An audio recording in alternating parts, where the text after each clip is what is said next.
So for chapter 8, first question is, based on chapter 8, what are my thoughts on equality in education? In chapter 8, I've discovered that the socio-economical wage gap is continuously increasing, meaning that more and more people are either moving up into the upper class or into the lower class. And simultaneously, the middle class is shrinking. This extreme gap creates lots of inequality within the educational institutions of America. And as I've learned from the chapter, educational institutions were created by elites and are still created for the elites. And in knowing this and discovering this, I think that us as future educators must work to reform the system in order to meet the needs of every child, regardless of their socio-economical background.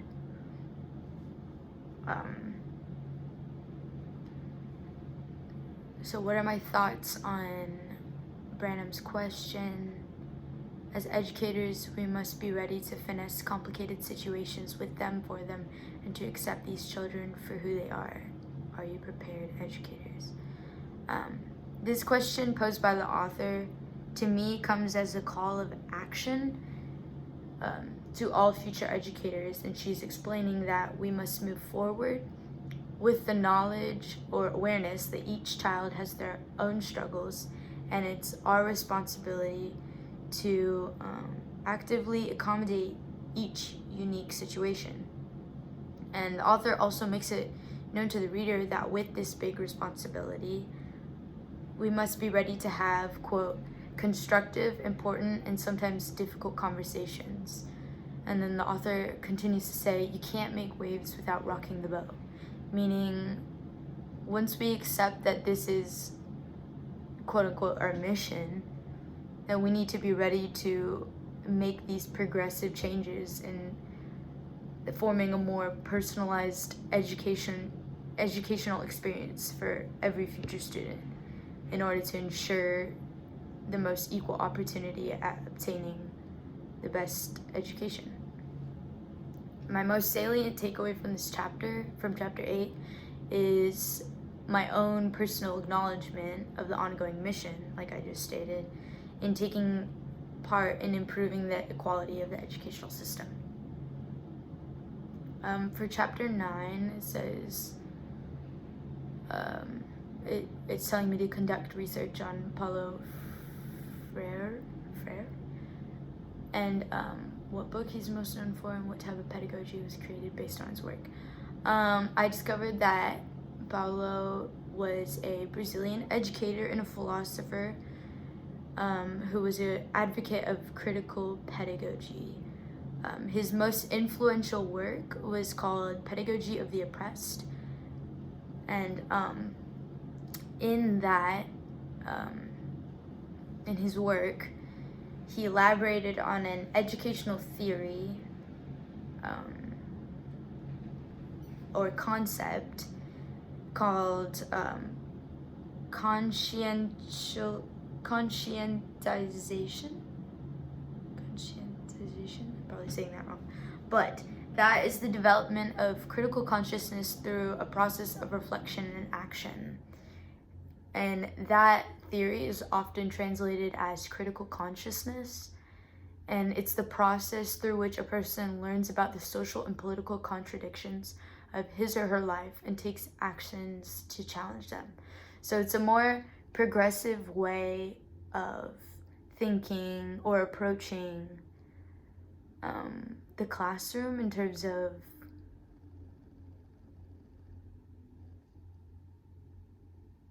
like pedagogical theories. And I think he created that in order to contradict the previous idea of or theory of the banking model in the classroom. And I think the whole critical consciousness theory further supports the idea of creating a more personalized education for students and focusing on each and everyone's unique background. If my teaching career was made into a movie, what would that be? I said that if my teaching career was made into a movie, it would probably be an independent film with long-winded scenes, very continuous scenes, that document the social interactions between me and students and other faculty members, and all the good things that come out of it, the problems I would run into, and the internal struggles I would have to face. But then it would also depict my life outside of my educational career and revealing the other creative endeavors that I take part in as a creative individual, in like fine arts, in my own creation of it, and in my own involvement in music. I think it would just show my love and passion for the creation of art and how it manifested or would manifest my career in art education. So I think it would be about an educator, that it would be about explaining the root of my educational career stemming from having a deep passion for art itself, as I think it should be, because I truly believe that when one commits to teaching a specific subject, that they should themselves be really involved and enthusiastic of what they're trying to share with the youth. Based on what I read and my personal beliefs, what makes a good teacher? Based on what I read and what I think a good teacher is one that maintains the love and knowledge of learning alongside their students. And they must be someone who truly has the passion of what they're teaching and feels great enthusiasm with sharing it with others. So it's kind of like what I said about when I was explaining what kind of movie it would be. But yeah, my most salient takeaway from chapter 9 is that it's not so important to be looked on as a good teacher from people outside of the classroom, like the media or politicians or even parents, but it's even more crucial to be seen as a good teacher from the people who are actually sitting down in your classroom trying to learn from you, because they should be the entire focus of your career. Like, if you aren't successful in sharing knowledge of your subject to the students, then I think that's when you know, not you haven't failed, but like you could use improvement as a teacher. So I think a good teacher is one that is considered good by their students, and it can be proved through assessments. Chapter 10, what is Peruskolu? This refers to the blueprint or act of building a comprehensive school. This method, quote, does not select its pupils by status, income, or ability, yet makes great strides in educating each child with the same opportunities for success, self-actualization, and achievement, and then end quote, and that's on page 100. So, Peruskolu is like, I think it's a theory of pedagogy that stresses the approach to teaching, should be creating an individualized education. I mean, that's what I got from it. And that, and how, oh my goodness. Yeah. Yeah, so it would stress the,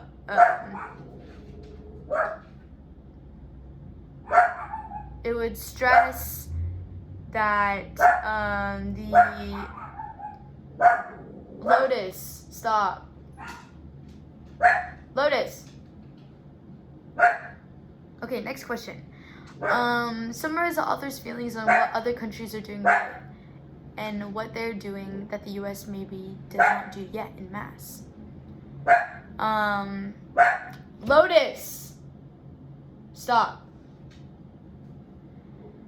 The author explains that in other countries such as Singapore, Canada, Shanghai, and South Korea, teachers spend more time planning, collaborating, and engaging in professional development activities. That's seen on page 102. I think the main difference between all these other countries and the US is the fact that they spend more time outside of the classroom preparing what they are going to be teaching their students. So the education is more thought out and more attention is given to preparing rather than just teaching.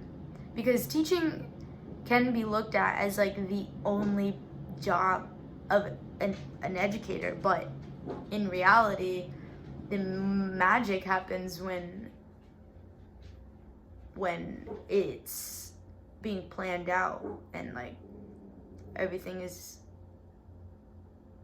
being thought out before trying to be conveyed to children to ensure the most individualized education.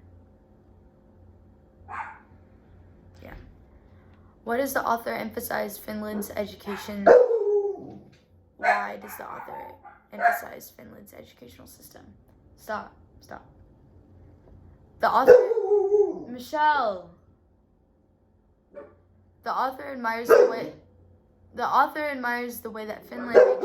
Michelle, please stop.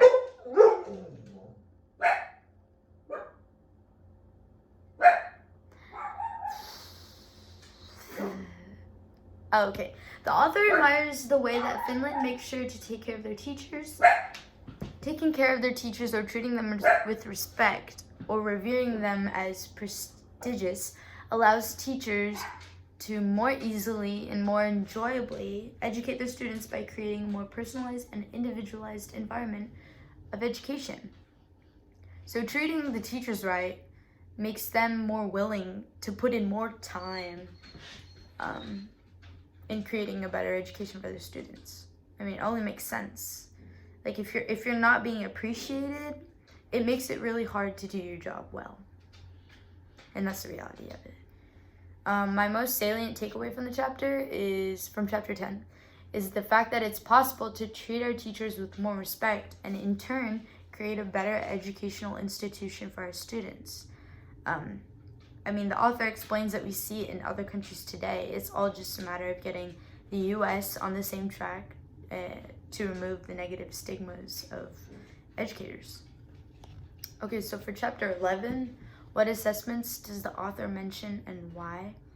The author introduces alternate assessments other than the standardized testing, such as portfolios, capstone projects, and performance-based assessments, because she explains that these assessments take more time and more work to complete. They reveal a lot of useful information about student learning. That's on page 117. Did the end of the book have you feeling hopeful or ... Personally, the end of the book had me feeling really hopeful about my future career as a teacher. I feel like I have a better grasp on the tools that I can use to make me a very effective teacher in the educational system. I am aware that I still have a lot of learning and a lot of hands-on practice that I need to do in order to really have a full grasp on what makes a great educator. But I do think that this book has served as a great start, because I have learned a lot from this book alone that I would not have learned, or I did not know before. So it's pretty cool. I feel like I learned a lot from this book. My biggest takeaway from chapter 11 is the fact that there are more accurate and holistic ways of assessing a student's knowledge in the classroom, and that standardized testing should be a thing of the past in most situations, and that America's educational institutions should realize that the banking model should be a thing of the past as well.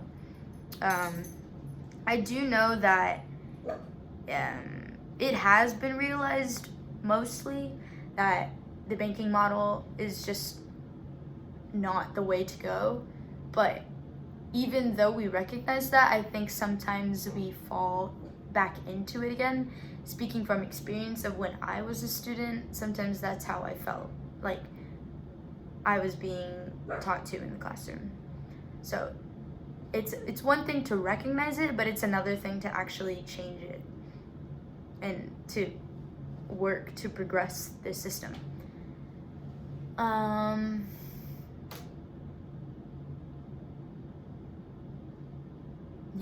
So in order to progress the system, I think we should really focus on nurturing, growing, and personally assisting students into becoming the best version of themselves that they can be. So